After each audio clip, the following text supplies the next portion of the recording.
안녕하세요. 김병준입니다. 손자는 이겨놓고 싸우라고 강조했습니다. 우리는 흔히 싸워서 이기라고 하는데 이겨놓고 싸우라. 이게 무슨 뜻인지 궁금하시죠? 이를 선성이후 우전이라고 합니다.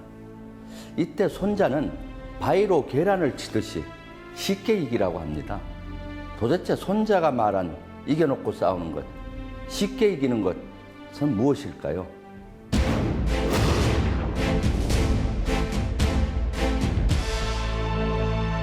그 의미는 크게 두 가지로 해석 가능합니다. 먼저 힘을 키우는 것입니다. 강해지면 상대방과 전투를 하지 않고 이길 수 있습니다. 예를 들면 미국과 같은 군사 강대국이 되면 아무도 미국과 싸우려 하지 않습니다. 미국과 싸운다면 패배할 것이 불을 보듯 뻔한 일이니까요. 이렇듯 강한 힘을 갖는 것, 이겨놓고 싸우는 기본적인 방법입니다. 하지만 강한 힘을 갖는 데는 오랜 시간이 걸리죠. 현재 자신의 힘이 다소 약하더라도 싸우거나 경쟁해야 한다면 어떻게 해야 할까요? 이럴 때는 이겨놓고 싸울 수 있는 사전 여건 조성을 해야 합니다. 이겨놓고 싸우는 두 번째 방법은 바로 승리할 수 있는 여건을 충분히 만들고 싸움에 돌입하는 것입니다. 그러나 어리석은 사람 혹은 전쟁을 잘 모르는 사람은 무턱대고 싸움에 돌입합니다. 그리고 이기려고 부단히 노력을 하죠.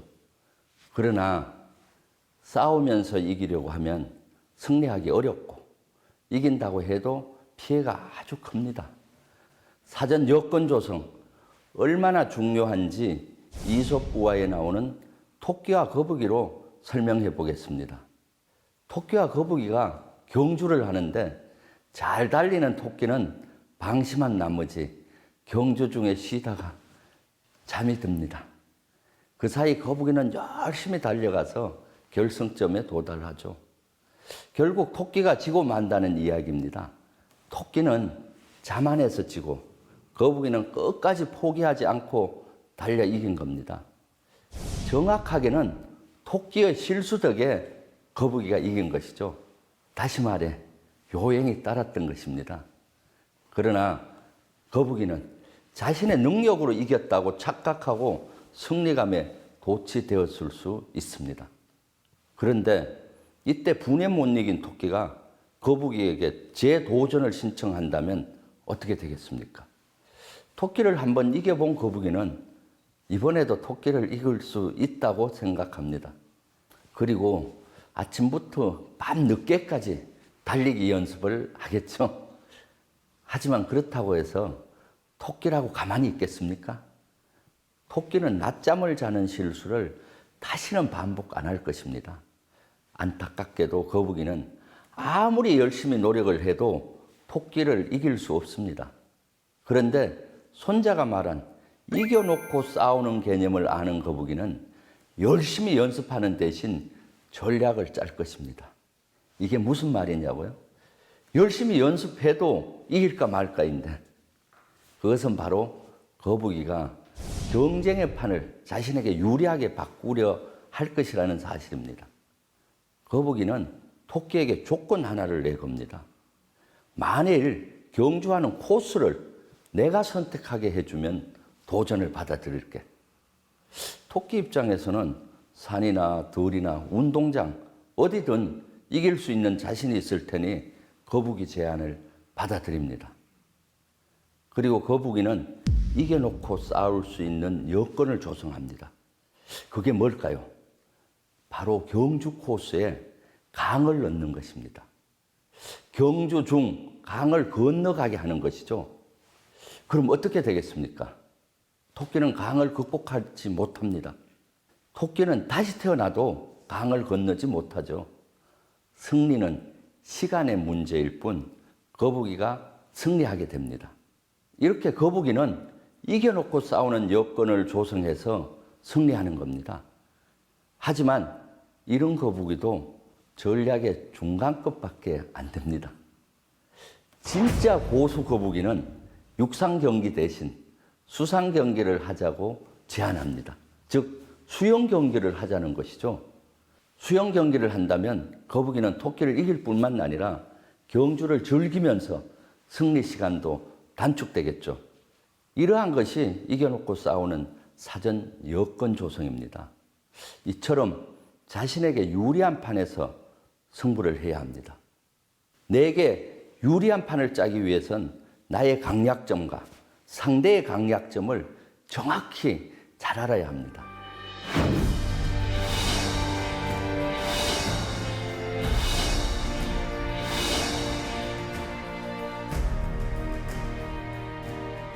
그러나 남이 잘하는, 남이 짜놓은 판에 끌려 들어가는 것은 이길 수가 없습니다. 예를 들어 음악에 천부적인 재능이 있는 학생이라면 음악 실기로 이겨야겠죠. 그런데 로스쿨이나 경영대에 진학하면 밤 늦게까지 공부를 해도 능력 발휘를 할 수가 없습니다. 이는 마치 거북이가 토끼와 육상에서 경주하는 모습과 닮았습니다. 사회에 나가서도 마찬가지입니다. 직업군을 선택할 때도 자신의 강점과 무관한 직종에 가서 룰을 따라가다 보면 성공이 어렵습니다. 아침부터 밤까지 달리기 연습하는 일본 거북이처럼 매일 밤 야근하며 열심히 일을 했는데도 성공하지 못하는 분들이 많습니다. 그리고는 왜 노력했는데도 실력 발휘를 못하는지 자책을 하곤 하죠. 왜 이런 현상이 나타날까요? 자신의 강약점을 잘 알아야 하는데 자기 자신을 잘 모르기 때문입니다. 대부분 사람들은 자신의 가장 뛰어난 장점이 뭔지 모른 채 살아갑니다. 자신의 강점을 파악하고 자신에게 유리한 사전 여건을 조성해서 유리한 판을 만들어 성공해야 합니다. 2000년 이후 세계적인 갑부가 된 사람들의 대부분은 이걸 실천한 사람들입니다. 알리바바의 마윈이나 페이스북의 마크 주커버그 등은 기존의 치열한 경쟁 구조가 아닌 인터넷이라는 새로운 영역에서 자신의 강점을 살려 성공했습니다. 아마 이런 분들을 보며 이렇게 말하는 분들도 있을 것입니다. 성공하는 사람들은 따로 있구군. 마윈이나 주커버그 같은 사람들은 특별한 재능을 타고난 것이야. 하지만 난 특별한 재능이 없어. 그러나 정말 그럴까요? 혹시 스스로 재능이 없다고 오판해 미리 포기한 것은 아닐까요? 사람은 누구에게나 주어진 고유한 재능이 있습니다. 마치 거북이가 태어날 때부터 육지보다 물에서 빠르게 헤엄치듯 말이죠.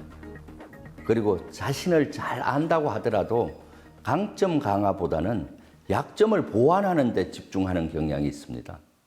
우리는 지금까지 누구나 노력하면 무엇이든 할 수 있다며 불가능한 것, 자신의 약점 극복에 많은 시간을 투자하곤 했습니다. 예를 든다면 말을 잘 못하는 사람은 웅변강좌에 등록하고 음감이 떨어지는 사람은 성미 맞지 않는 보컬 트레이닝을 받습니다. 가장 성과가 안 나올 일에 자신의 귀중한 시간과 돈, 에너지를 투자하는 셈이죠. 그러나 말을 못하는 사람이 뛰어난 아나운서나 MC가 될 가능성이 희박하죠. 음감이 떨어지는 사람이 훌륭한 가수가 될 가능성은 희박합니다. 마이클 조던 누군지 다 아시죠? 미국뿐만 아니라 전 세계적으로 유명한 농구 스타였습니다. 농구 선수로 활동한 13년 동안 미국 프로농구 NBA 득점왕을 10번이나 했고 정규 시즌 MVP 5번, 결승 MVP 6번을 차지했습니다.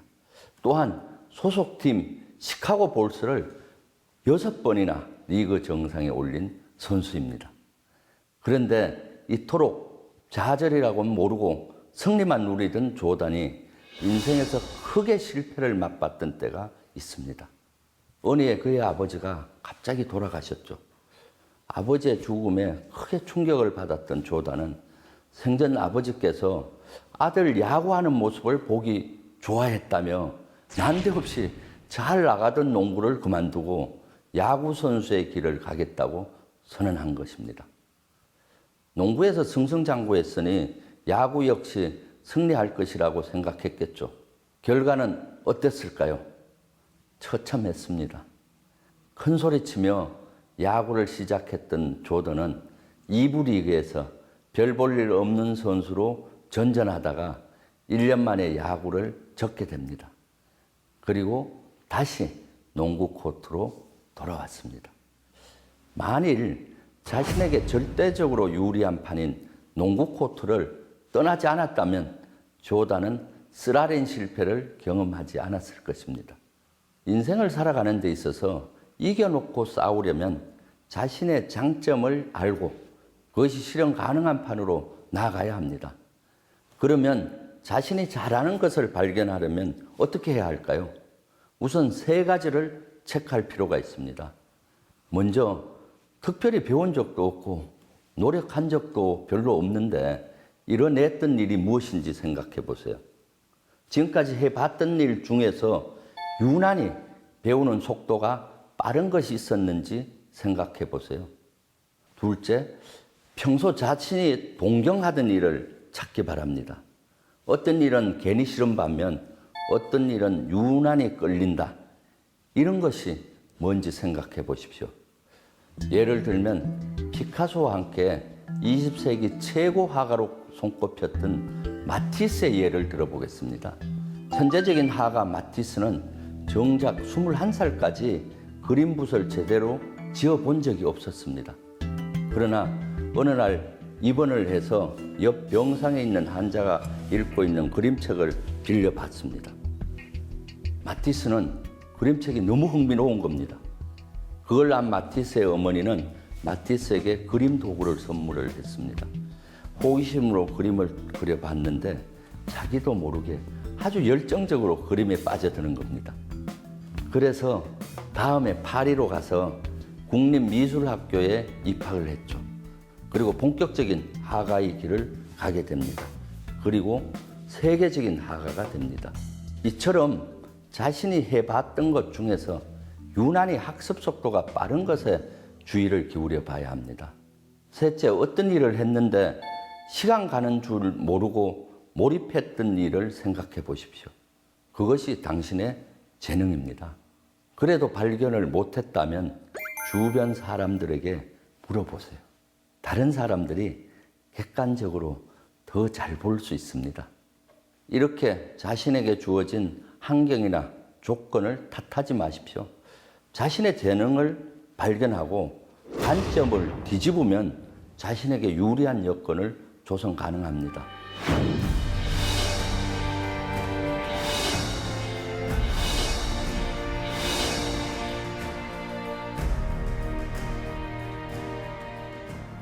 그래서 우리는 자기에게 유리한 사전 여건을 조성하고 이겨놓고 싸우는 판을 만드는 것이 아주 중요합니다.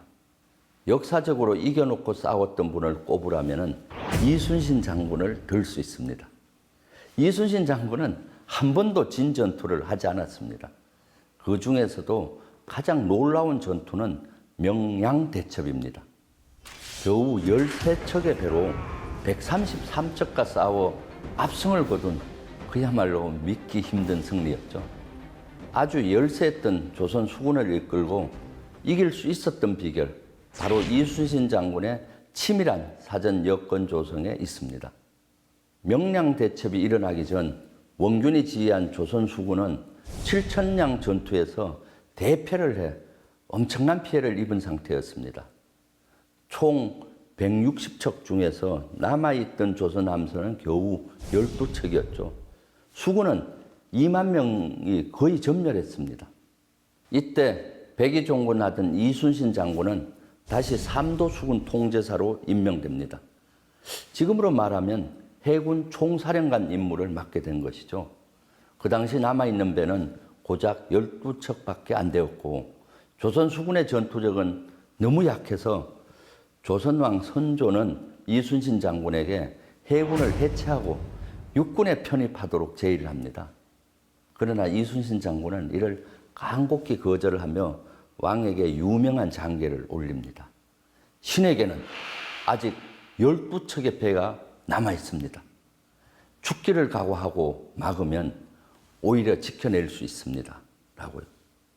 그리고 이순신 장군은 남해안과 서해안을 일본 수군으로부터 지켜낼 방도를 고민하기 시작합니다. 당시 일본 수군은 약 300척 이상의 함선을 보유하고 있었습니다.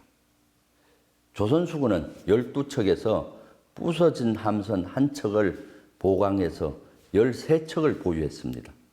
13척 대 300척의 비율로 싸워야 하는 절체절명의 위기상황이었습니다.